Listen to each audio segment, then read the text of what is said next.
So I've been kicking this around for a little while and I decided to give in. They've drugged me out of the woods, threw me in a studio, and I'm now going to make a podcast.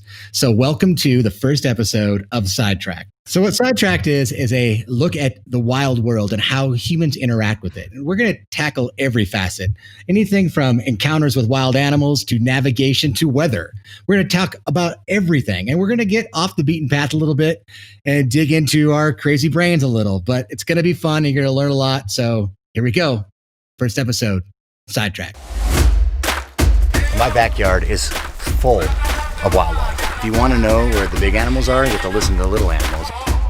And right now, I actually hear an alarm call.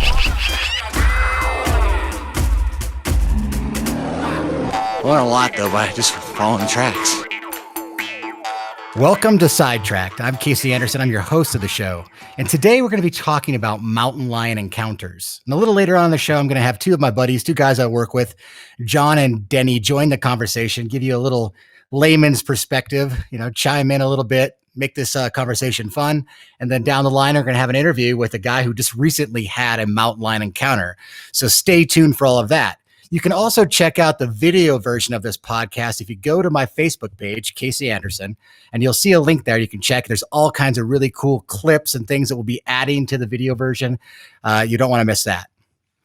So since the beginning of time, man has been running and hiding from these big wild predators out there. I mean, whether that was running to a cave to hide because they were scared of a saber-toothed tiger, or building a big fire, looking out in the shadows and wondering when the next short-faced bear is going to come along and kill their uncle or their cousin. This is something that's been going on forever. But over time, we've become afraid of these animals. We've innovated things like weapons, and we've gone out and tried to kill these things off that we're so fearful of. While we've had some success doing that over time, there's still some animals out there that are higher on the food chain than us. They still exist. These are animals like grizzly bears, crocodiles, tigers. And over time, the humans have taken over their space, and things like the grizzly have gone away. But they do still exist out there. So there's always that chance that we are going to have a dangerous or even deadly encounter with these animals. And one animal in particular is the mountain lion. This animal is everywhere, all over the Western Hemisphere, from Alaska all the way down to the tip of South America. They live in things like jungles, mountains, deserts, even up by the Hollywood sign. These animals are on the fringe of humanity constantly, and their population seems to be on a rise. So now this animal is having more and more encounters with people every day, and some of them have been deadly over the last few years. So what we're going to talk about today is what you should do if you have a mountain lion encounter. Because in the end, we've got to keep these animals around. If we take these animals out of the ecosystem, that ecosystem becomes unhealthy, and ultimately we become unhealthy. So we must learn to live with them. And today what I'm going to try to tackle is how can we coexist with a large predator that might kill us? How can we learn a lot about our wild neighbor, enough that we can live peacefully alongside these animals and both be healthy? So now let's bring in my two buddies, John and Denny, to join the conversation. Today, we're going to talk about mountain lion encounters. And I know the two of you have a lot of experience with such things as mountain lion encounters. A lot of dangerous animals cross your paths on a regular basis. Do you have any? I'm just glad that we figured out a topic, actually. So yeah, I'm ready. I've had a few mountain lion encounters in my day. I'm always usually in a nice, comfy truck with a camera. But what about you, Stags?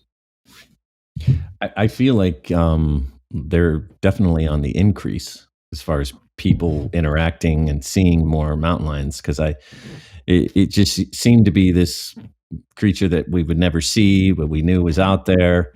And then, obviously we're all filming them and filming mountain lions, and down in Chile, you see them all the time. And up in Montana, you really have to sit for a while to see them. But now, you just have to go for a jog in Utah, and all of a sudden you see like the cubs and this elusive animal that's never been seen before. So that's concerning to me, especially as a person who doesn't like to have things that are higher on the food chain come after me. What do you think it is, though? Do you think it's actually that there's more mountain lions out there? Or do you think it's that there's more people out there that have a camera ready at hand? Every cell phone these days can, do what a camera was doing 20 years ago. Yeah, I think it's the TikTok effect. Everybody's recording everything. It's like that's why we have, we see unfortunate things like George Floyd or things like that, but everybody has a camera. And so now, for me, I'm an old guy, so it's like I wouldn't immediately, even though I'm in the industry, I wouldn't immediately go, "Oh, I'm gonna film this." I would think of different things, but I think that today's day and age, everybody, that's their first reaction: pull out your camera and get it, capture it. So I think it's obviously both, right? I mean, haven't we discovered that mountain lions have actually been expanding their territory and actually increasing their numbers over the last few years because they are so good at adapting from even a human presence? Sure, and expanding their territories. And again, the argument there is, do we know that the animals that we're talking about here, mountain lions, grizzly bears, are actually expanding their territories, or are we just getting better at, because of technology like cameras, better at understanding and just seeing them? Mountain lions, in my mind, especially in this area of Montana, their range has been relatively the same. But I think people just see them more often because there's more people out there looking for them. And just encountering, because there's more people out there and they're moving into their space. So at some level, whether they're expounding their territory or they're losing their territory, I think ultimately they're just sharing their territory with people more often now than ever.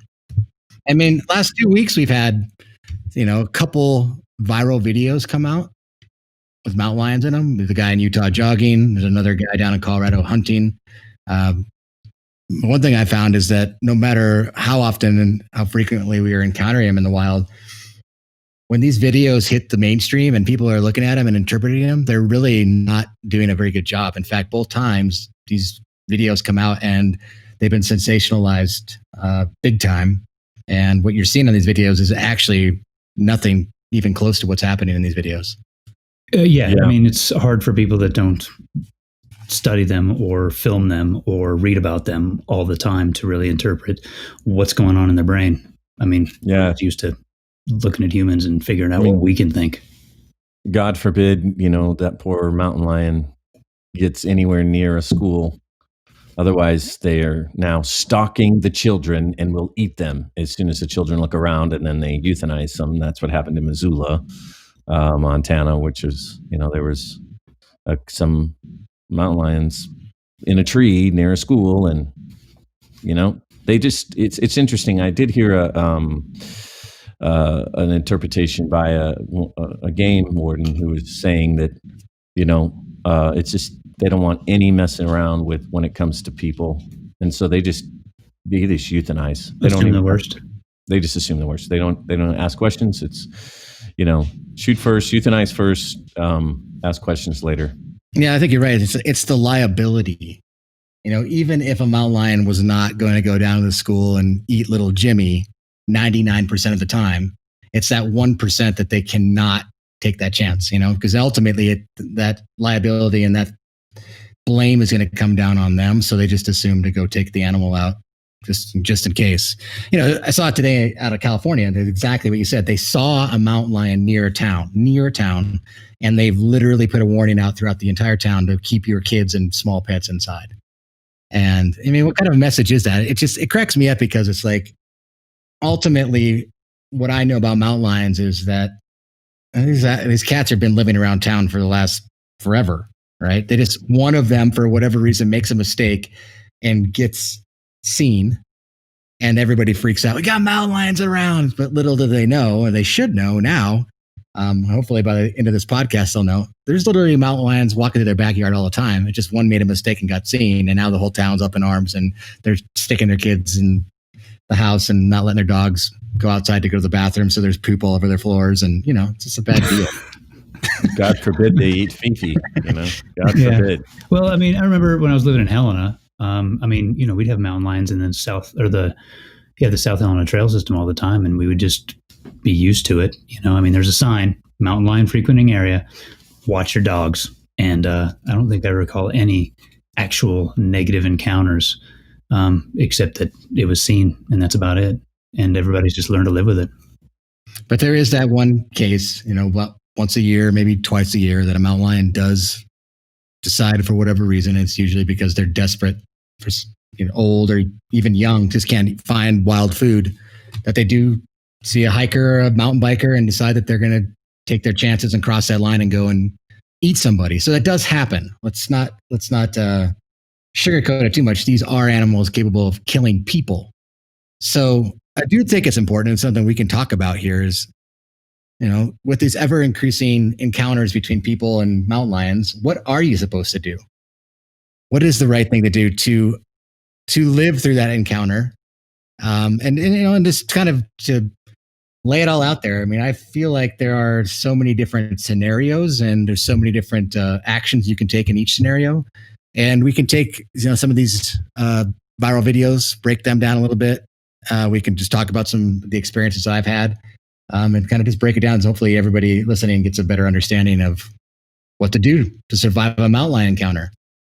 Nobody wants to go out there and face a monster, And so if the headlines are always like, man being stalked by a mountain lion, every time they hear about a mountain lion, they're going to be terrified. And that's all people know about them. And it's that out of sight, out of mind. These mountain lions are there all the time, and you just don't hear about them. You don't see them. So therefore, you don't care about them. But every time you hear about them, they've done something terrible. So you just turn into a monster. And the bottom line is like, why protect or care about anything that you're afraid of? And these are really cool animals. So hopefully in this discussion, we can take away a little of that fear, build some knowledge and respect for these animals, and figure out a way that we can coexist and live with them.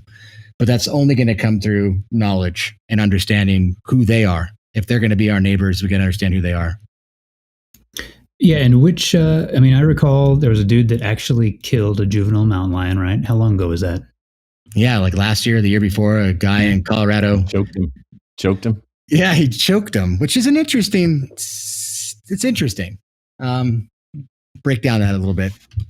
So what it ended up being was a younger cat that was separated from mom for whatever reason. A lot of the wildlife officials there felt like maybe the mom was killed, and there were some young kittens that were kind of prematurely separated from mom and trying to learn the ropes on their own, not having a good time, not eating enough, and then someone's run down the trail and they look at it and go, well, we've been trying to chase deer, we've been trying to chase elk. They're really fast and big. This thing's got 2 legs, not that fast. Looks a little dumb. Maybe I'll sneak up on it, jump on it, and see what happens. Look totally dumb. The dude looked just dumb. Yeah, he's got his earbuds. Are they really assessing their intelligence? Well, that looks like a low IQ. I'm going to go after him. Is that from the Neanderthal days? Nature IQ. There's nature IQ, right? And in nature IQ, humans rate very low. Deer, you look at them, they're like this all the time. Their ears are up, their eyes are around, they're looking around all the time. They're hyper aware and hypersensitive of everything around. So we're not aware of shit. No, humans. Okay, well, this is interesting. So basically, if you're oblivious, you as a target from an animal point of view, from that nature point of view, if you're oblivious, you come across as not smart. The more aware you are, and the more alert you are, and the more you're looking around and you're using your senses, nature perceives that as intelligence. That's an interesting. That's interesting. I think that's a good generalization. Yeah, I think that's a good general way of putting it. And I think intelligence might not be the right word. Maybe just awareness. Right? Yeah, I was using that intelligence thing. It's like one thing that they say in like the UFC, for example, they'll rate the guy's fight IQ, right? And it's just his ability to understand that world that he's in and fighting. And some guys are just super smart fighters. And so nature is the same thing. It's like some people are just oblivious in nature. Some people are smart in nature. They understand nature. They're good with nature. Some people are not. And I'd say most people are not. However, that gets me into a whole other philosophy. I think we're all born with the ability and the same nature IQ, and it's often quite a bit higher than it is as time goes on. I think we kind of lose it because we don't exercise it. Let's talk about the guy who choked out the young mountain lion in Colorado a little bit more. So this cat snuck up on him. They're ambush predators, so he's probably just like laying next to a trail, heard him coming, found a perfect spot behind a bush, This guy's running along, listening to what's he listening to? Journey, probably. Coldplay. I listen to Coldplay when I go hiking. I mean, Jock Jams. Remember Jock Jams? Yeah. Okay. That's totally what he's listening to. Yeah. Yeah. And then suddenly, the cat sitting there crouching down. They like for things to go by them so they can take a rear approach and go for the back. And that cat probably jumped on his back and tried to bite him in the neck. Well, he was a young cat, not very big, probably 60 pounds maximum, but I've heard rumors of 35 pounds, which is like getting attacked by a Cocker Spaniel with a long tail. And so this guy could use his muscles and his abilities, physical abilities, to try to fight this cat off and actually have a chance of winning it, and grabs him around the throat, this cat, and pinches his trachea shut. And eventually the cat passes out, and he just continues to hold this cat. And now that, no air going into this animal who's unconscious, and the cat ends up dying. What is interesting about that whole thing is that why I do not recommend that as a way to get away from a mountain lion attack in most cases. I'm not doing that. Yeah, it's not a. Well, let me just go back to UFC and like MMA fighting for a second. There is a move, a Brazilian jiu-jitsu move, where you take your arm and like this, and you put your arm and elbow around the neck of somebody. It's called the rear naked choke, but the Portuguese word is called mata leão, or Spanish mate león, which means lion killer. It's also what I usually order at Starbucks. It's pretty delicious. And so this comes from some very anatomical, physiological thing that happens in a lot of big cats. And is that they kind of have like a shallow breathing. You could actually choke them out if you can pinch their trachea off, like for 8 seconds, they will literally go unconscious. And in the olden days, like before we had like tranquilizer guns and tranquilizers, some of the biologists would go and they'd take their hounds and chase mountain lions up trees. They'd throw a lasso around these mountain lions, tighten it up around their neck till they choked. They would go unconscious. They'd fall to the ground. They would hog tie their paws together and put a little muzzle on their mouth. And then that's how they would carry them, was when they'd come back conscious, but it would only take that choking out for 8 seconds and they would be out. So yeah, who would have thought that a mountain lion grabs you? Like one of the go-to things is to go up and just grab its throat and try to hang on for 8 seconds. Don't do it. Don't even try it. No. Sorry. So are you saying if a mountain lion attacks you from behind, don't squeeze its neck? Yeah, you know what? I'm going to retract that a little bit. If you're being attacked as prey from a mountain lion, you need to do everything physically possible to survive. You at that point have become prey, and you need to fight. You need to poke eyes. You need to choke. If you get your hands around its neck, choke it. You need to do it. You pull out your nunchucks, throwing stars, whatever you got in your pocket when you're listening to Coldplay. I don't know if you want to talk about this, but that one watering hole a video where we have the deer sitting there drinking, and the mountain lion whacks it. Yeah. It's like getting hit by a truck going 45 miles an hour.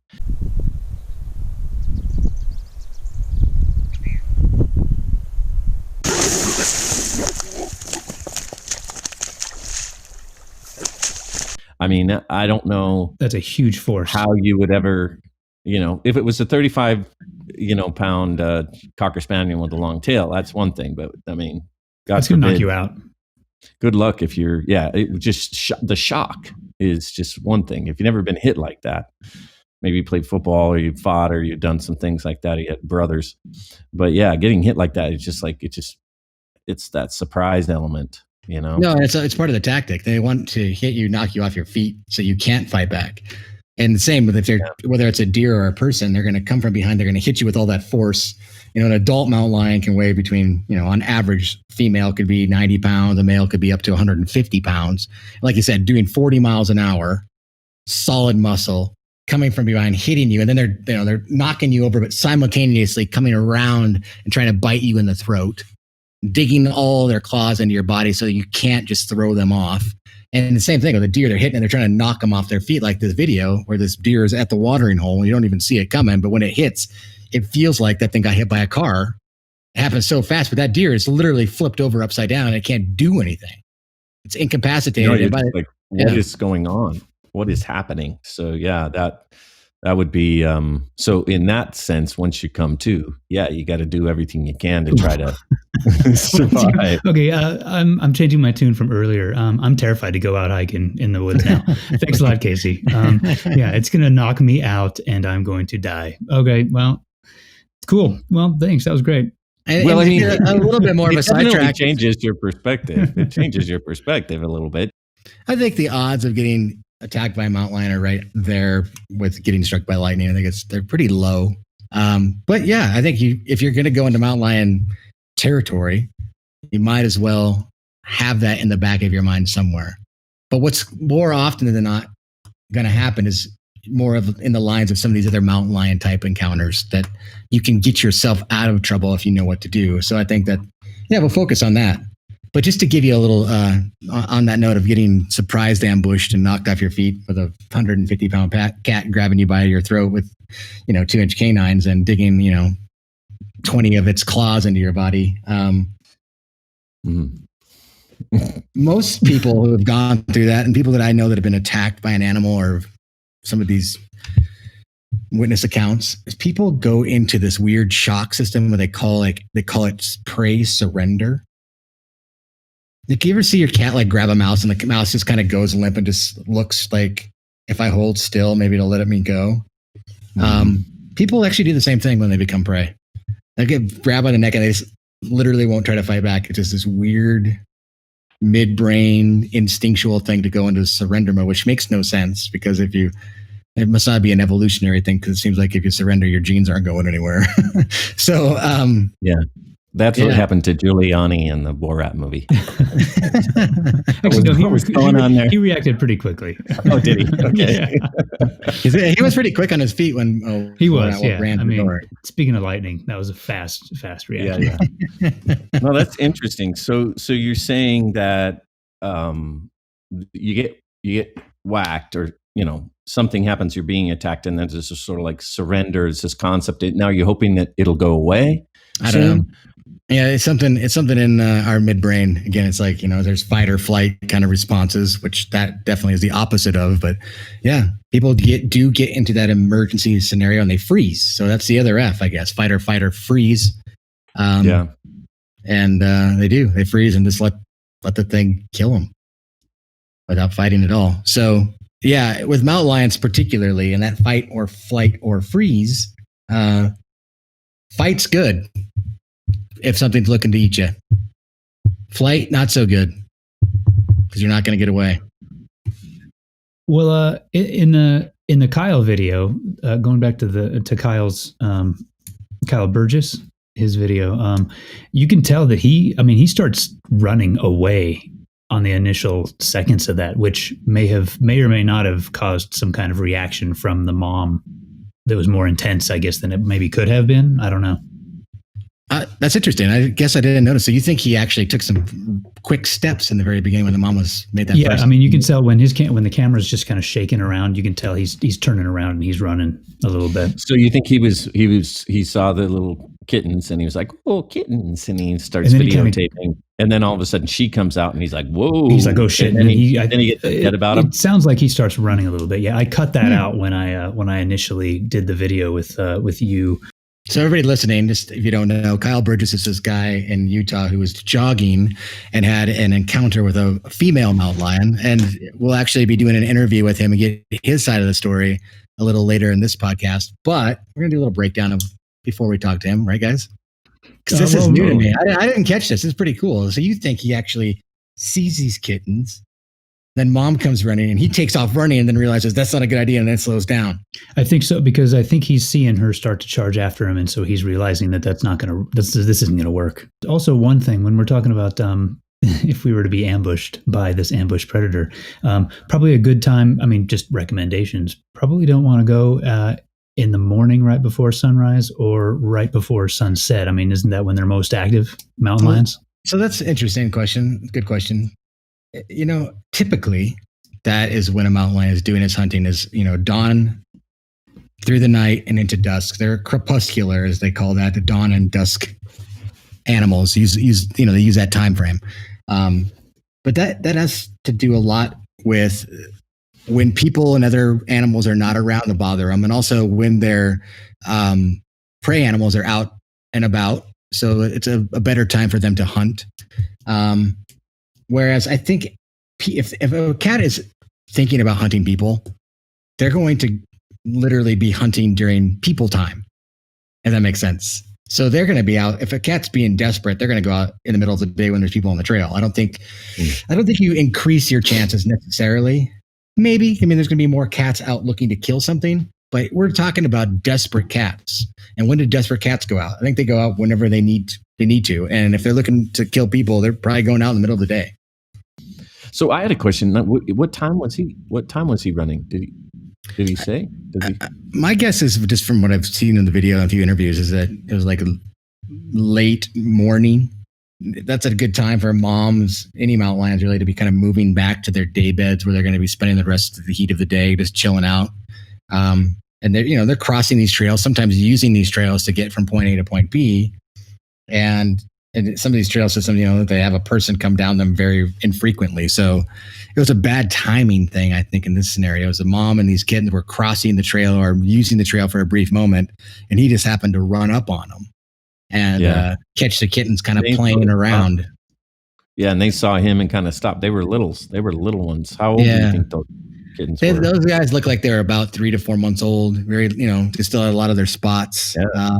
Yeah. They're super dependent on mom at that time. And actually, mom doesn't have them with her that often, even during that time. So they're really very vulnerable. She's usually got them kind of hidden away, but she must have been moving them from one little spot to the next, to a safe spot, basically. And so, it may have played into this encounter a little bit because typically these guys aren't out and about. So they're not having dangerous encounters with other animals, including people. So this was kind of a rare encounter with us that age of mountain lion. And so mom was extra defensive, I think, in this case. She's like, okay, here's something running at my kids, now coming closer to my kids. I need to be a mama and just be defensive and show whatever this is, in this case, Kyle Burgess, he needs to back up. And that's exactly what she did. She just went full on display mode. I could see her right away, just, flicking her tail. That shows agitation. Her ears are pinned flat. That shows that she's angry. She's hissing. She's growling. She's arching her back. I mean, we've all seen this. A cat's a cat's a cat. Like, you've seen your 2 cats. You have 2 cats, John? You have like 7, right? Yeah, I'm the cat man. That's what they call me. Yeah. If anybody listening has at least a couple cats, when they get in the disagreements, they will come at each other. They arch their back. They pin their ears, they growl and hiss, they flick their tails. And a cat's a cat's a cat, So this is just 100-pound version of the same thing. Looking at Burgess saying, hey, dude, back up. I'm giving you all this like visual bluff, basically. It's like a bluff charge, a bluff display, saying I'm showing you what kind of monster I can be. You don't want to mess with this. But intention is not to necessarily fight unless Kyle decided that he wanted to fight, or Kyle decided he wanted to go after those kittens, and mom probably would have taken it next level. But in this case, Kyle does the right thing and he starts backing away. So here's a very unique case, because most people who are going to encounter a mountain lion are not going to encounter a mountain lion and kittens. That's rare within this already rare opportunity of encountering a mountain lion in general. Like, I've only done that in the probably dozen or more times I've encountered mountain lions. I've only seen a mother and kittens like 1 time of a dozen. And I'm out there all the time. The odds of people having this type of encounter with a mountain lion are pretty rare. But he's doing the right thing, backing away. Because it's the same with a bear. It's like, if they want you to go away because they think that you're a threat, then you want to abide by those rules and just not be a threat. Say, hey, I'm here. I'm not prey, and face them, look them in the eyes, but I'm going to back away. And he's doing it, and it's worked for him. But she did it for 6 minutes, which is crazy. It's a long, long time. When you were in Patagonia, when you guys were filming into the Puma Triangle. If someone told me this was happening, I would never believe them. I thought I knew mountain lions. I've studied them my entire life. And now in Torres del Paine, Chile, these cats are rewriting the textbook. Everything I thought I knew, I was wrong. Look at that, look at that. You should shoot that. This is the mountain lion like never seen before. Into the Puma Triangle on Smithsonian Channel. And that mountain lion. Brilliant film, by the way. Yeah, on Smithsonian Channel. Yeah, got to get that in. Yeah. So you guys were, I thought you were saying hold your ground and then divert your eyes. Is that because they were sort of coolly walking towards you and moving past you, or what? Every encounter can be, it's going to be different scenario. So you take Kyle's situation, that's a mother and kittens. You take the situation that you describe into the Puma Triangle, and that is a male and female, with the male is actually trying to mate with the female. So I'm encountering a sexually driven male who is being very territorial and possessive of his mate. So that's the kind of mindset I'm dealing with. Kyle's dealing with a mama mindset. Usually when you encounter a mountain lion on a trail, you're going to encounter a cat who's trying to be invisible and you've busted them, and they're just scared mindset. That's the typical one. And then once in a while, like you'll see in the video that we'll post of this guy who had a recent mountain lion encounter while he was hunting around Colorado. This is a curious cat. So those are 4 very different scenarios that you must react differently in each of them. The one you're referring to in Patagonia, where this cat and this big male and this female are walking close to me, I don't want to be aggressive towards this cat because now I'm going to be threatening his mate and his territory. So that's not good. I don't want to back away because then he's going to look at me as something he can take advantage of and basically reinforce his dominance in his territory. And even in that case, potentially look at me as prey, that cat and mouse thing. It's like you become the little feathered toy, and as soon as you start moving away, it's instinctual for them to want to come at you that way. And then usually making eye contact with a mountain lion is almost always good, except for in that situation where it's a big male and you're threatening his mate in territory. And that's why I diverted my eyes. It's the only time I've ever not looked a cat straight in the eyes. A mountain lion, because I felt like if by doing that, I would have of a threatening posture that could have provoked him to be aggressive. Yeah, that happened to me in Hell's Kitchen in New York City once. It's the same thing. Again, it's like, street smarts and nature smarts, right? When you got street smarts, when someone's looking at you a certain way and you react accordingly and you try to mitigate a problem. Same thing in nature. It's like, fortunately, I understand some of what's going on with these mountain lions. So I could say, okay, here's what his agenda is, and here's his intent with me, and here's what I'm going to do body language wise to make sure that it doesn't go to a bad level for me. And you can negotiate your way out with body language. Yeah, that's interesting. All the nuances you usually just hear one thing that you do if you encounter a mountain lion, or one thing you do if you encounter a bear.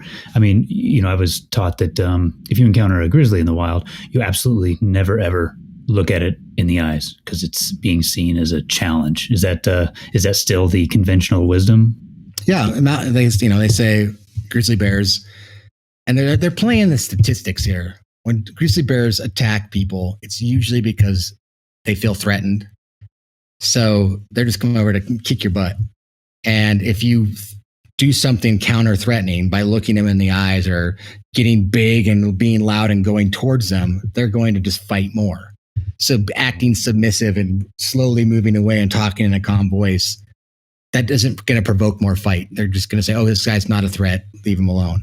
Whereas they say with black bears, if a black bear is being aggressive towards you, the broad stroke of the brush is that they are actually looking at you as prey, because they usually don't try to eliminate threats. If they are interacting with you in an aggressive way, usually they're looking at you as food. So you treat them the same way that they tell you to treat a mountain lion. Because again, with that species, mountain lions, more often than not, if a cat is interacting with you, it's not for a good reason. It's curiosity or it's looking at you as food. And the only way to deal with that in a body language way is to be aggressive. With mountain lions, the broad stroke of the brush idea is to be aggressive, be loud, throw your arms up, be big, scream, pick up rocks and sticks and throw it. Go towards them. Show them that you are not the mouse in this cat and mouse scenario, that you are an equal dominant predator. And in most cases, that just scares them away. They go, okay, I don't want to eat this thing or mess with this thing. I'm not that curious about this thing anymore. Go away. Now, one thing I want to make sure, because there are all these nuances, and in those moments, when you're out there, you don't want to be like a behavioral analysis, analytical guy. You're not going to go out there and go, what's happening here? It looks like this mountain lion could be. You want to do whatever you got to do to make sure you live. And that's where things like bear spray come into this, because it's like, whether it's a cat who's defending its territory and its mate, a mother with kittens, a cat that's curious, or a cat that's actually trying to eat you, it doesn't matter. You spray this thing in the face, it's going to run away and get away from you, and you don't have to overthink it. So that's my recommendation. I mean, overall, that is what you should do, is just carry bear spray. Even though it's called bear spray, it works on everything from bears, moose, bison. You know what is interesting? I mean, Kyle had no idea how to react to this mountain lion, but there was an intuition there. There was something in his brain, whether it's evolution or whatever. I mean, he did the right thing. And whether that's how he did translate what our intentions were in some unconscious way. I mean, I find that pretty interesting, because we can analyze behavior all we want, but what really matters is what happened right then and there, and how it turned out to be, a good resolution, I guess. I think it's a cool concept, actually. And I agree. I think that we cannot forget to include ourselves into the natural world. We as humans have evolved in the natural over millions of years, right? And those who have survived have a good nature IQ, as we've been putting it. So we do have these instinctual reactions to the wild world. We have lived in these houses and have had roads and cars for only the last couple hundred years, right? But, millions of years prior to that, we had to interact with these animals and do the right thing to survive. And those who survived got to pass on their genes and create who we are today. So I think that there is an element that some of those good instincts passed on from those before us they do ignite in these situations. We go into our inner Pleistocene, our inner caveman, our inner Neanderthal. And that it still can work and still can keep us alive. I think you should never ignore that. Couldn't he have just been lucky? I'm sure that's how my DNA went through. I'm pretty sure it too. A lot of luck. Well, speaking of luck, it's kind of like, what's your neighbor's name that we actually filmed a mountain lion stalking your neighbor? And, he had no idea whatsoever that was going on, and we were like, should we call him? What do we do right now? Keep rolling. Well, I won't use his real name. Let's just call him Catnip or something for now. But yeah, so that was an amazing example of exactly what I'm saying here. Is that this was the story that John's describing here is we were filming this female mountain lion and her kittens, and we knew where they were for the day, where they were sleeping for the day. And we had gone out to the location to wait for them to wake up to go into the evening hunt. So we were doing a bit of surveillance and watching them. And as we were watching them, they started to perk up. And it was about the right time. We're like, oh, geez, here they go. They're going to go on a hunt. There's got to be a deer or something around, because they seemed like they were hearing something or smelling something in the air. And then they started to be kind of hyper-focused in this area. And then suddenly, at the time, there was a mother, a kitten, mother and two kittens. And when they see whatever that it was that they were sensing, two of them run off, mom and one of the kittens.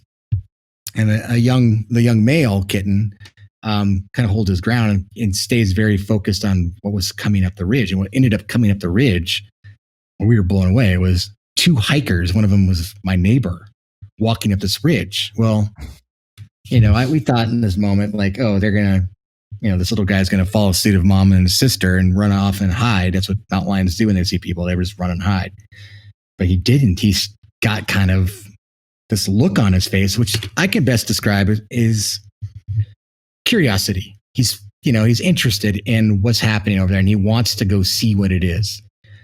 Now, often the beginning of a hunt may start in this kind of curious manner, but I think he stayed in this curious manner, never went into hunt mode. But the cool thing is about mountain lions is that they know they are ninjas. They know they can remain invisible on the landscape if they want to, and particularly with people. They do it all the time. They slip by people all the time, and they're masters of it. And this little cat decides, who are they? I want to get closer. So now this cat, who is probably 400 meters from the ridge, he starts to close the gap. And we're sitting there watching this. And yeah, exactly. It's like, should we film this or should we? That's what Denny, that's what you said, right? He said, should we film this or should we yell out the window and alert these guys? Well, and they were too far away for us to even get they were on the other side of the ridge. I wouldn't imagine nobody would be able to hear us. Yeah, I know. And I always call them because there's no service. And you yell out and you go, hey, whatever. And again, like trying to point out with this cat, you can actually create more of a problem. You get them panicking and doing the wrong thing.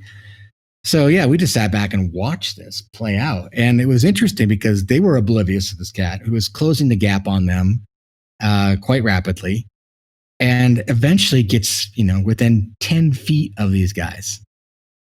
Undetected. They're literally looking right over this cat. Never knew that cat was there. And the cat just looked at him and goes, oh, just a couple guys who are oblivious. Let them go. And went back and hung out with mom. But it was such a cool thing to see this cat undetected sneak up on these people. They never knew. They hadn't enjoyed their hike. That cat got to learn a little bit more about the world he lives in. And this happens all the time out there. That's the crazy thing. This happens every day. Cats are doing this every day. We only hear about it when they take it to the next level or they accidentally get seen. But they're slipping around. They love to live on the fringe of humanity. They're walking through people's yards. They're watching people walk down the trail. They live up right in their backyard. They watch you and your kids play in the backyard, and they don't care. They're not looking at you to eat. They're looking at you because they want to know where you are, and they don't want you to know where they are. And they're a master of their domain. And I think that video that you're talking about that we recorded of that, it's a great example of what it is like 99% of the time out there in nature. We just don't see it. And in this case, now everybody gets to see it because we've recorded it.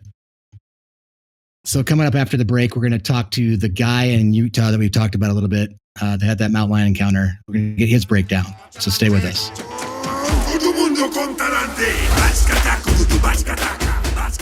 So when it comes to gear, there's two things I don't skimp on: boots and backpacks. And I have been carrying the same brand of backpacks for almost 2 decades. And that's Mystery Ranch. These things are the Cadillacs of backpacks. And whether I'm carrying granola bars and water or, 50, 60 pounds of camera gear, this is the go-to backpack. They have everything you need, every type of backpack you need, no matter what you're doing. And I've carried these things through the jungles of the Amazon, to the tops of the mountains, to the deserts, everywhere. And they are bomb-proof. I mean, they are built tough, but they're comfortable. And if you're looking for a backpack, Mystery Ranch is going to have what you want, and you will not be disappointed at all. So go check them out, Mystery Ranch backpacks, built for the mission, and check them out on mysteryranch.com. So I've been looking forward to this interview. Kyle Burgess, the guy from Utah who had this mountain lion encounter. I've listened to a few of his interviews. He's a cool guy. He's got a good attitude about this encounter. So let's see what he's got to say. Okay, so let's jump right into it. First off, Kyle, thanks for talking to me today because it's going to be pretty awesome. I've been looking forward to this because very rarely do I get to talk to a guy who's had a crazy mountain lion encounter. I've had several in my time, so it'd be good to be able to compare notes, go over your story, and then maybe even ultimately come up with some good information for the audience, like what to do if you end up in your shoes. But let's just start from the top. Just kind of describe your day that day. Like, I know you were going on a trail run. Is this something that you do common? Where were you going? Those kind of things. Yeah, for sure. So one of the first things too is, thanks for putting out that video.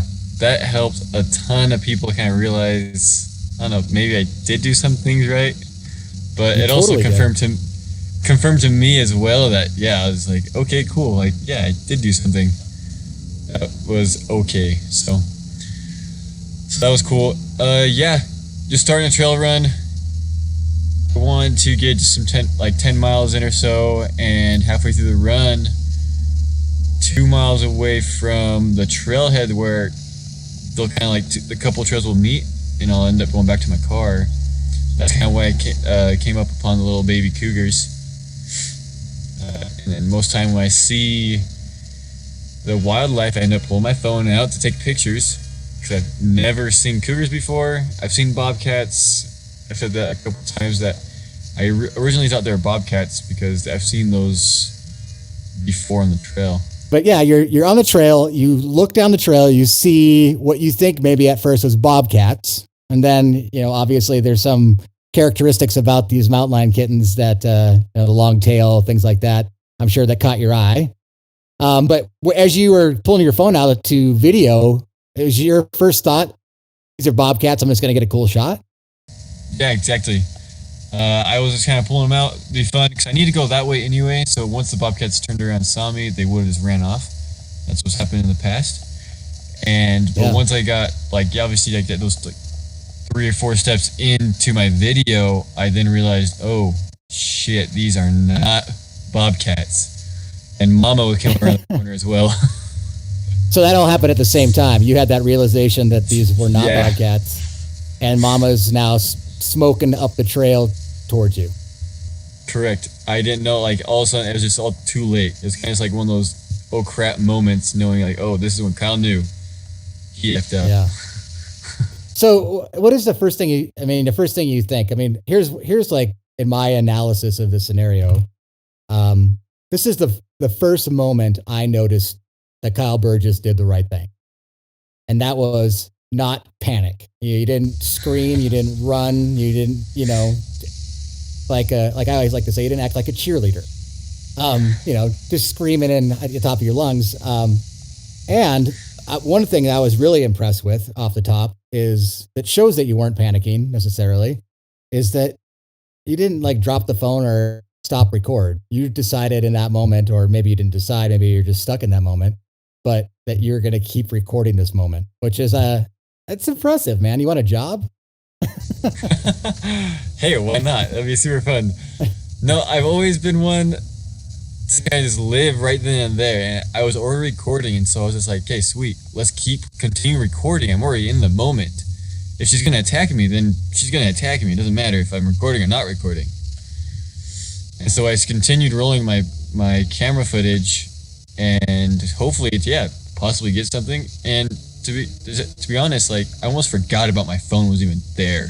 Even though, I was holding it right in front of me, videoing the whole thing, paying attention to her and the camera at the same time. It was actually really strange, but it just happened. I mean, it's amazing because, again, it's this moment is going to be much more, and already has been for you, so much more than something you're just going to show your friends and family. It's a real learning opportunity, what's going on here. And you're capturing something that very few, if ever, anybody's ever going to see this ever again. I mean, it's a very unique thing. So let's just get back into your headspace in this moment. So here's Mama. She's running up the trail. The little kittens kind of scatter off the side and hide like little kittens should. And usually this is where it ends. Mama would usually just take those kittens and run off into the trees and disappear. But she doesn't. What does she do next? Well, she keeps coming towards me and kind of doing these pounces on me, which I now have learned they're called bluff charges. And she kept doing it every time I get small. So I just kept myself tall and big to kind of say, hey, I'm here. Leave me alone. I don't want anything to do with you, but let's see what we can do, right? Almost like an agreement. And once I just kept backing up, she just continued to kind of push me back and back. So I was like, okay, well, I know she just wants me to get away from her baby kittens, and that's what I'm going to do. And at this point, the kittens have just disappeared? Yeah, I have no clue what happened to the kittens. And there were several of them, right? Is that what I heard? Yeah, when I first came up onto the kittens, there were 4. 2 ran off, and then 2 stayed on the trail, and that's what you see on the video. Gotcha. So yeah, just again, breaking down, and I'm going to do this a little bit because again, there is so much that you did as I was video. She's coming towards you. She's demonstrating, what I would call this kind of defensive posture. She's defending her cubs. She's trying to scare you away. You're abiding by the rules and backing up, keeping your distance. I love what you just said is like, you squatted down. That's when you would provoke that kind of behavior from her. I guess her lunging, doing the bluff charges, spitting and spatting and growling, and her ears are pinned. She's hissing and showing her teeth. She's flipping her tail. She's turning sideways. She's just being a monster as much as she can be. But as soon as you change your behavior, you're squatting down. That's when she's doing it. So she's obviously seeing that squatting down posture from you as a threat, and you, without panicking, recognize this immediately, instinctually, probably at some level. And you're like, okay, I need to stand up and keep moving backwards, but keeping those eyes locked. I mean, that's awesome that you did that. I mean, because again, you imagine if you would have turned and run, or if you would have squatted down and started trying to, I don't know, look small for some reason. I mean, people do weird things when they come into these kind of circumstances, but you were doing the right thing. Well, what do you think? I mean, in your head, what are you thinking that you might be killed in this moment? Most definitely. I didn't think, maybe not die, but definitely get hurt. Because I've never came in contact with a cougar before. I've always heard about cougar attacks. I've always heard about people getting hurt once it does happen, anything like that. And so I definitely thought for sure she was going to at least hurt me to make sure I was wounded and I can't get after her kids maybe. So I was actually very surprised to get out of there without being hurt or scratched up. And one of my favorite parts of it, it's just, your choice of your initial growling, beyond the actual mountain lion growling, but just, you said so many great things. What was the first thing you said? There was one where I was like, "You're a scary kitty cat," or "Oh, please stop, please stop." I asked her, "Please," I said nicely. There's nothing really wrong with that. There's a really funny thing that I'll talk about like on this show and just a lot of things that I do is that even though these animals don't understand English, right? The intonation of your voice, if you ask her, say, "Please stop, kitty, please stop," while that cat has no idea what you're talking about, it's surprising what your body is emulating. It's like your intentions, if you're saying please, kind of saying, I see what you're doing. I'm surrendering at some level, but I'm still here. And you're doing things with your body that is very understandable to her. And just by saying the word please, it's an interesting thing. And obviously, over and over again, I'll say this, and as we kind of recap about the whole 6 minutes, but you are doing things right because you're here now telling this story to me, right? Yeah, exactly. So easily people could have done the wrong thing and they wouldn't be here, or they'd be in the hospital stitched up and wishing that they would have not done the wrong thing. And so, as that cat, you're bending down. Were you going to try to pick up rocks? Is that what you were doing when you were bending down? Yeah, that's exactly what I was going to try to do. I was going to try to pick up a rock at least to kind of have something to defend myself with. But yeah, every time I even crouched or even just looked away, I just had to look, kind of see where I was going, because I'm going uphill. And just to even look to where I was going is when she would kind of pounce. And so I was like, wow, this is so difficult because I'm trying to do so many different things, is keep an eye on her and also hike up this hill back up into the canyon. And I was trying to think also, just like, okay, well, what's my exit strategy? How am I going to get out of this without getting hurt? Yeah, right. That's an interesting point. And then you're 2 miles away from the trailhead on your, 10-mile loop. So This cat is driving you deeper into the wilderness, farther away from help. And that is your only choice at that moment. And you're thinking about that on the way. Yeah, that had to be extra scary. Did you, in that moment, as she's continuing to push forward, she's kind of maintaining her distance. I mean, what kind of distance are we talking? So majority of the time, she stayed within 10, 15 feet of me. But there was that one point in time where she started doing she had 3 pounces. And the third pounce, she actually gets within 4 to 5 feet from me. And legit that time, I squinted my eyes and kind of tensed up. I was ready for her to attack, to hit me. That's crazy. Yeah. And how are you feeling inside? I mean, it's hard to see your face and stuff, obviously, in the video, and you sound like you're really, I mean, you're, heightened. You're not panicking. But how are you feeling inside? Your heart racing? You breathing hard? You sweating? I was definitely sweating just because I was running, but then that point in time, especially the whole encounter, there was so much excitement. I think that was probably the most strongest feeling I had was excitement, just because I've seen a cougar in real life, which I've never seen before, and then I was scared for most of it, but I think there was more excitement than I was scared.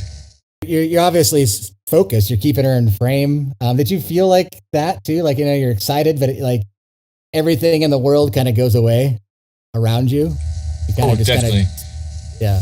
I was like straight, like had like the horse things on. I was only focusing on her and me backing up, and that was it. And my phone honestly just became a blur.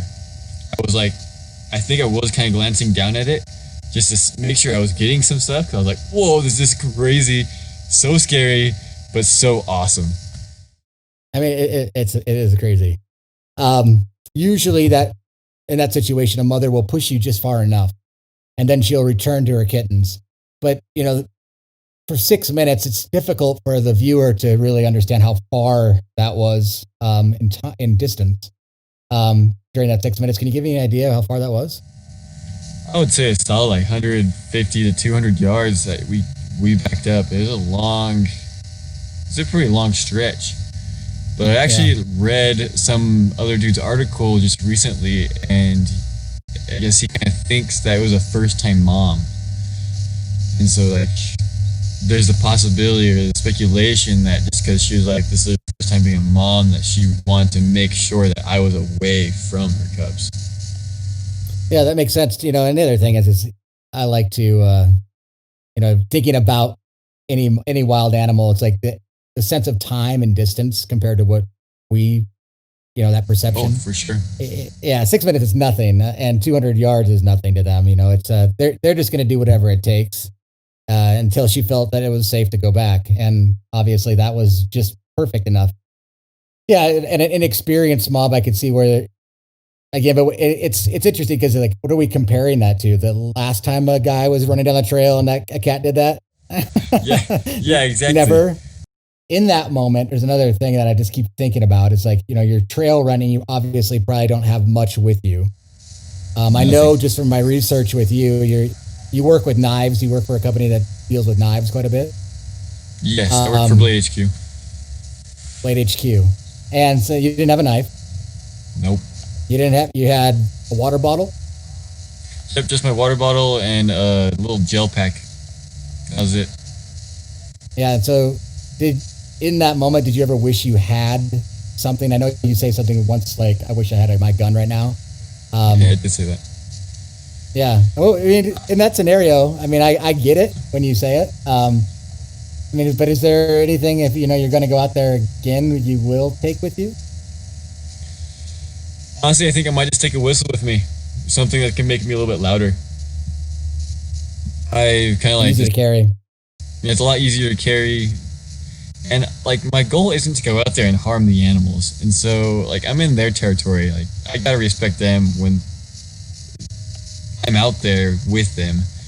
And so yeah, if I can just scare them off with loud noise, I think that's kind of what my go-to will be.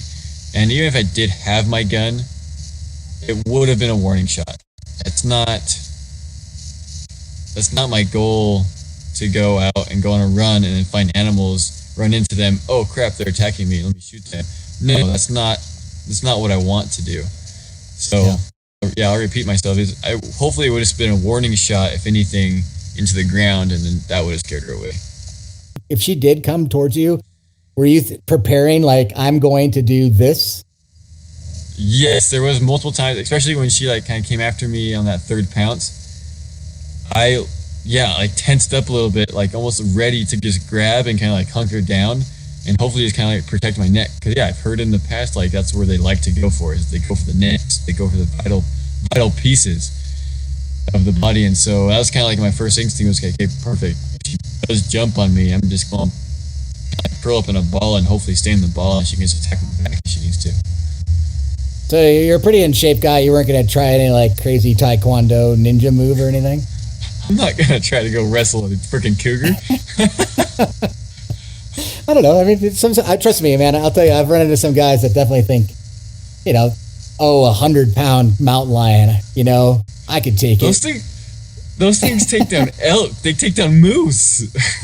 Yeah, exactly. You're a smart guy, Kyle. You're a smart guy. No, it's interesting. You know, there's some other things, you know, that have been out there in the news. I think it was last year, that guy in Colorado who ended up choking and killing that younger mountain lion in Colorado. Yeah. You know, and again, it was like when you see things like that in the headlines, you wonder, like, okay, the last thing you want is, you know, you would have seen that and then taken that and said, oh, this is what you do. And then now you have your encounter, and the next thing you know, you're trying to throw this cat into so cold. Because I'll tell you what, that's going to end up pretty bad for a guy, usually, instead of a starving young mountain lion like when he choked out. But I'm glad you didn't try that move. Yeah, like, right. They kill large animals. Have you gone back to that location? Yeah, so actually I went back that next morning. So I posted the video on a Sunday morning, and then Monday's kind of when the whole thing blew up. Then I was contacted by a whole bunch of news agencies, and I actually pulled a hole in local news agencies. I was like, all right, I'll meet you all there at 12:30. This is what we'll do. Just to get it kind of over and done with almost. But yeah, we went up there. I was totally fine. Maybe it's just kind of like my outlook on different things that I honestly don't feel scared of that area. It was more just like, it happened, I'm going to move on, because I can't let that just scare me for the rest of my life. Yeah, I know. There's something interesting about that is if everybody knew, like you, man, every time you've run down, I mean, how many miles have you put down on a trail? Thousands, probably. Loads. Yeah. So many miles. While that was your first mountain lion encounter, and the first one you've ever seen, you have had probably hundreds of mountain lions watch you run by. And I think that's one thing that people don't really understand, is that's the situation. I mean, that same cat probably has even seen you on that same trail at this point. And it's interesting. As soon as people see it, it's like, oh my gosh, they're here. And to me, a mountain lion in sight in your view is a lot less scary than when you can't see, right? Exactly. And it's just amazing how people something must be wrong with that cat or whatever. And the first thing I want to do is just witch hunt and go take that cat out of the ecosystem for some reason, because it made the mistake of being seen. And I don't know, it's a terrible thing. In my lifetime, we've had the opportunity to, I've had similar mountain lion encounters. I've walked up on cats who have acted defensively. I've walked up on cats who've looked at me like I was a threat to their mate. I've walked up on cats on kills. Walked up on female and cubs. And I've had some situations, but I'm out there every day looking for things like this. But the other thing that's cool about it is that I've got to watch and see what they do. And I've actually watched mountain lions stalk people. Like, I've been filming mountain lions and somebody's walking up a trail or something, the cat sneaks up on them. And by stalking, I mean literally just sneaking up on them to look at them, not to hunt them. They're just curious, they're ninjas, and they're just going to go check them out, right? And they can get 10 feet away from somebody and not even know if they're there. And if everybody knew how often that happened, most people probably wouldn't ever go in the mountains ever again. And then when they see something that happened to you, it's just like, again, it's like, the cat was just being a cat. You did the right thing. It's kind of to me, this is the kind of thing, your video, that is a perfect example of like coexistence. You happened just by chance in this kind of unlucky situation where you have a mom and the kittens were kind of in a vulnerable situation, and you got close and she thought, I got to defend it. That's not usually ever going to even happen. It was just, just the odds of that happening are so little. And then she decided to stick up for her, not just run away with the kittens. And that's kind of odd, but she decided to do it. And you did the right thing. And it just shows that brains, knowing what to do is going to work. And now you have this video that you can show people, hey, look, this is how you do it. And it works. I got proof right here. And that's pretty cool. Powerful. How many people have looked at your video? So just on my Instagram where I originally posted it, there's like 1.7 million, but on my YouTube channel it's like 6 point something million. But I've also had a lot of other news agency repost it, which are in the hundreds of millions. Yeah, I mean it's a huge impact, man. I think it's an amazing thing. I mean, for whatever reason you hit record and you know didn't shy away from keeping that thing going. Thanks. I mean it's awesome. Yeah, I've been told by really is. some other people on a podcast, and he was like like an animal biologist. And he's like I'm literally geeking out from this video, just because how crazy, how rare the footage that you got was, and you don't see that ever. No, I mean there's biologists who have spent their entire career studying mountain lions, and have never seen as much as you have, and what you've recorded.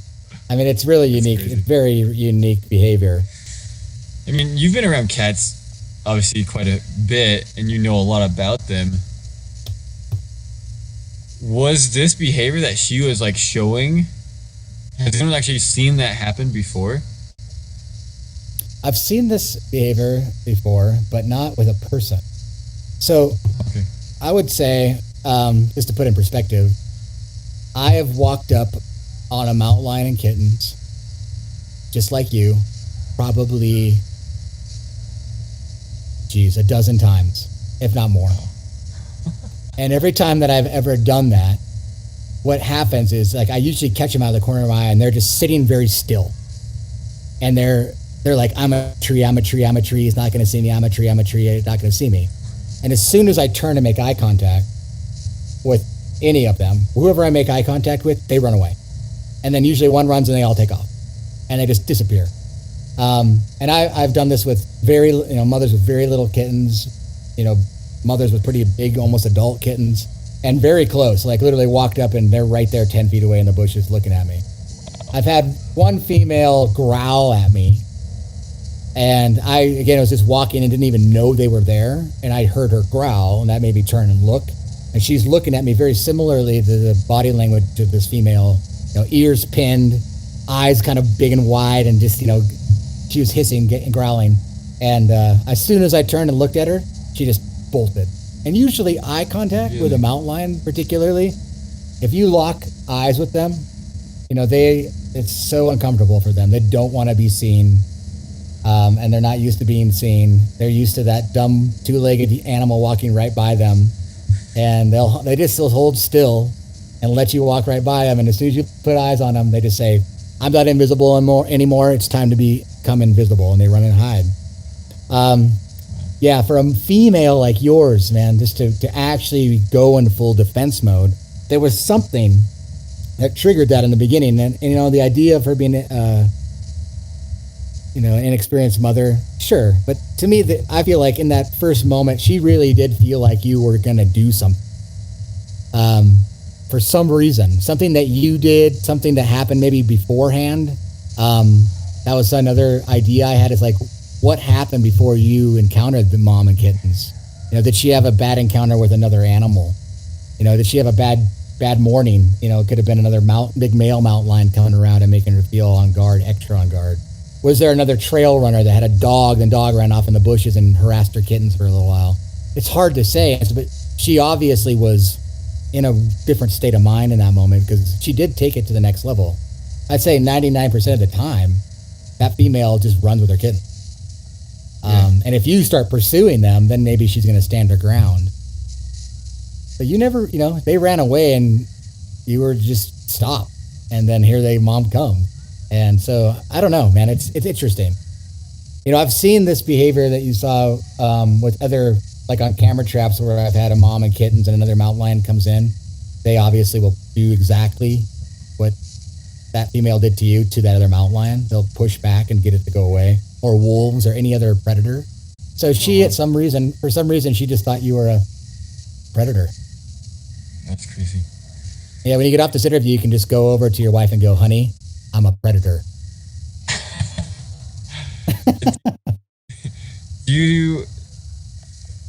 Why do you think she went so long, like for 6 minutes? Because I mean, that's been a real big question of on like my Instagram stuff. It's like, oh, let the cat play for 6 minutes away from her cubs.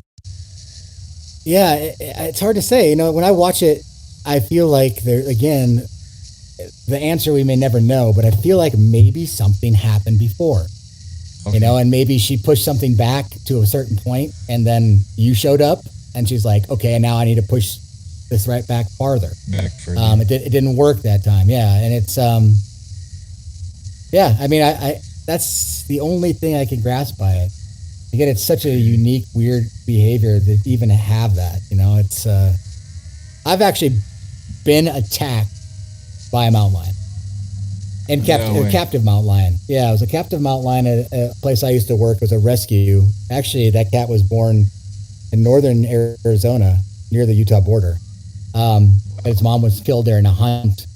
And the place I worked rescued it, and then I helped raise it. And then, when he was an adult, we used to take him out on these walks and we did photo shoots with him once in a while. And one day he decided that he was just going to try to kill me. And a lot of some of the stuff that he did and before he jumped and tried to bite me in the throat was very similar to what this female was doing to you. But different, I guess. He was being more focused. He wasn't turning sideways. He was just being like, I'm mad, I'm going to take you out. And jumped and tried to get me in the throat. I grabbed him by the throat, and he just dug his claws into me. And I knew that if I didn't push his head back from my neck, he was going to bite me in the neck and kill me. And fortunately, we kind of got into a spot where I tripped and fell. And as soon as I fell, he hit the ground and he stopped that attack right away. And in fact, what made me trip was that he was dug in with his front claws and trying to bite my throat. I'm pushing him back. But then he tried to pick up his back claws. They do this thing where they rake and try to gut you out, basically. And when his back feet came up, it threw me off balance. And then that's what made us fall to the ground. And then when we hit the ground really hard, he just stopped.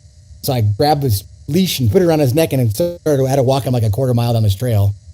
And then when I got down to load him up in his little kennel, I was bleeding everywhere and I had to go to the hospital and get stitches and got scars all over my body from a mountain lion.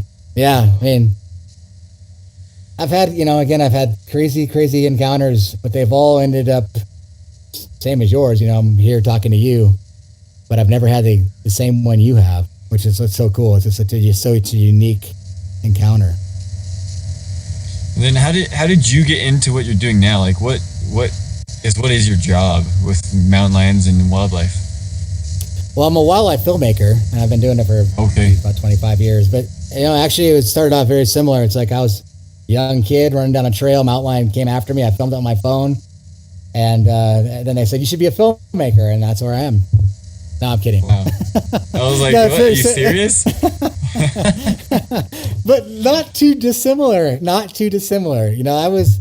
I grew up in Montana, and I knew, grew up running around with my dad, knew the mountains, knew animals, and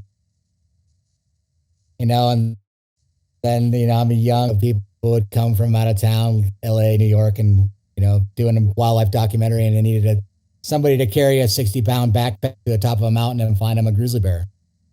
And, I'd do it, and, and then they'd leave me cameras, and I'd go out and find cool things and film cool things and have really cool encounters.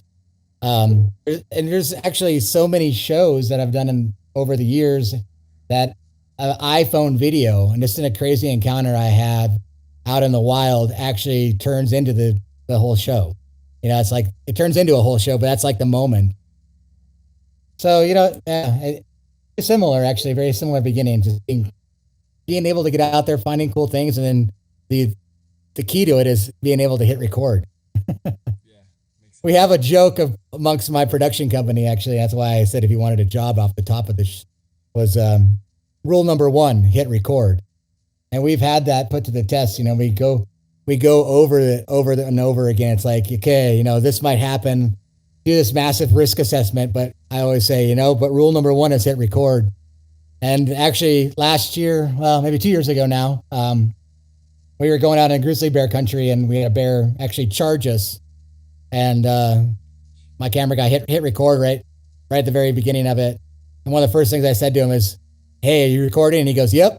And I totally had to bear spray this bear to get her from not attacking us. And it's all caught on camera. And then again, just because of that, it's a great tool for learning and to show the public that here's what this behavior looks like. Here's what you can do as a human to mitigate that behavior and get away and be able to have a really cool campfire story.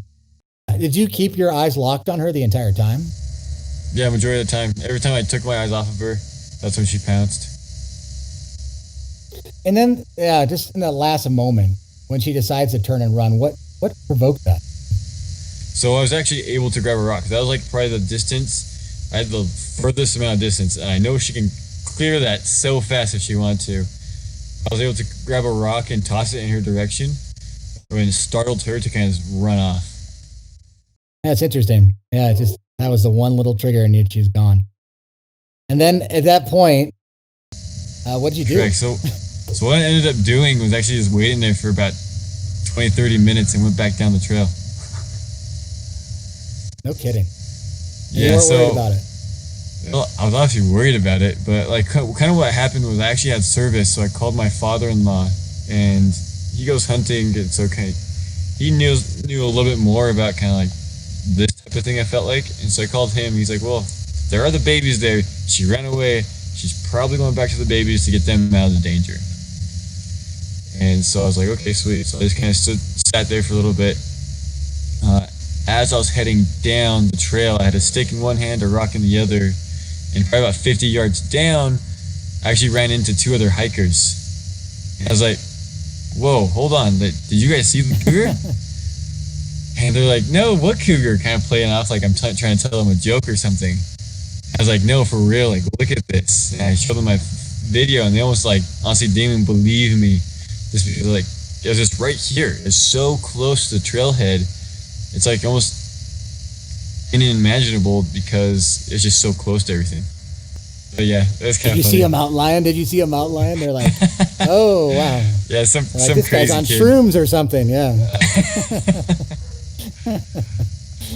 That's funny. And so when you told them that story, they were like, I bet you they were like, "What?" Yeah, again, they walked right by that cat. The cat watched them walk right by them. It's the way it goes. All right, man. Well, I appreciate you taking the time to chat with us. Hey, thanks for having me, guys. So thanks, Kyle. That was a great interview. And honestly, I got to say, what a cool guy. And he really has such a positive attitude about a very, very scary scenario. I mean, a lot of people would come out of that kind of making the mountain lion the enemy. And he seems empowered to get the right information out there. Doesn't seem like he's scared to go back out there. I mean, what do you guys think? Seems like he's ready to get back out and run those trails. Yeah, I'm hugely impressed. I mean, what a great attitude for that, and also what an awesome, regular guy ambassador for something like that to happen. That's what you want. That's what you want for those kinds of things. Not somebody who's going to say the sky is falling and be a 3-alarm fire. He was cool as could be, even though, it did get heightened there as it normally should be. But yeah, what an amazing interview. That was cool. And yeah, when you're, the dude just did it right. I mean, he didn't panic. He just figured it out on his own. And everybody walked away with, no scratches. and most importantly, he hit record on his phone and recorded the entire thing. And now he has the ability to share that with the world. He shared it with us and, showed the world what you're supposed to do in that scenario. And what a learning tool. The guy's got millions of views. There's millions of people now that are smarter about what they would do if they were in an encounter with a mountain lion. And that just builds confidence. And ultimately that confidence, will allow coexistence to even exist. So hats off to Kyle, man. Be safe out there. Well, that wraps it up with our first episode of SideTracked, all about mountain lion encounters. And thanks to Kyle Burgess for his contribution. That interview was great. We got a real good insight of what it is like to be up close and personal with these mountain lions. And I think we just about covered about every type of mountain lion encounter that you could even hope for. So, hey, everybody, be safe out there. There's mountain lions. But at least now, you know what to do.